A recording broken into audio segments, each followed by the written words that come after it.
ஒரு காலத்தில் ஒரு வசதியான, பசுமையான காட்டில் சாமி என்ற சிறிய அணில் இருந்தது.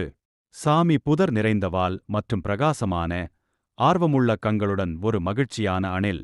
ஒவ்வொரு நாளும் சாமி காட்டை ஆராய்வதற்கும் புதிய விஷயங்களை கண்டுபிடிப்பதற்கும் விரும்பினார். ஒரு மாலை நேரத்தில் சூரியன் மறையும் போது காடு தங்க ஒளியில் குளித்தபோது சாமி ஒரு சிறிய, ஒளிரும் சாவி தரையில் சிக்கியிருப்பதைக் கண்டார். ஒரு நட்சத்திரம் போல் மின்னியது மற்றும் சாமியின் கண்களை ஆச்சரியத்தில் விரித்தது. இந்த திறவுகோல் எங்கே கொண்டு செல்ல முடியும்? சாமி ஆச்சரியப்பட்டார். அதை கண்டுபிடிக்க தீர்மானித்த சாமி சுற்றித் திரிந்தார்.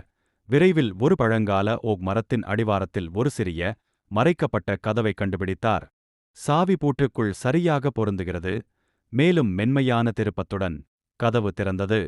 உள்ளே மென்மையான, மின்னும் விளக்குகள் மற்றும் பளபளக்கும் புத்தகங்கள் நிறைந்த அலமாரிகள் நிறைந்த ஒரு மந்திர அறையை சாமி கண்டுபிடித்தார். சாமி உள்ளே நுழைந்ததும் தங்க இறகுகள் கொண்ட ஒரு புத்திசாலி ஆந்தை தோன்றியது. வரவேற்கிறேன் சாமி, ஆந்தை சூடாக கத்தியது. இது மந்திரித்த நூலகம்.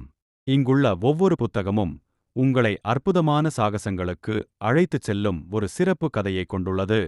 சாமியின் கண்கள் உற்சாகத்தில் மின்னியது. நூலகம் மந்திர கதைகள் வாழும் இடம் என்றும், சாமி எத்தனை வேண்டுமானாலும் படிக்கலாம் என்றும் ஆந்தை விளக்கியது.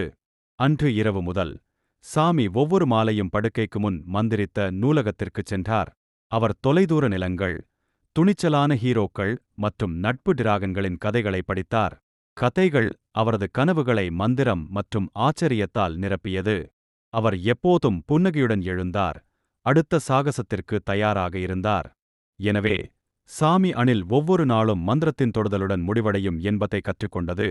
சிறப்பு விசை மற்றும் மந்திரித்த நூலகத்திற்கு நன்றி. ஒவ்வொரு இரவும் சாமி உறங்கும்போது கனவுகள் மற்றொரு வகையான சாகசங்கள் என்பதை அவர் அறிந்திருந்தார்.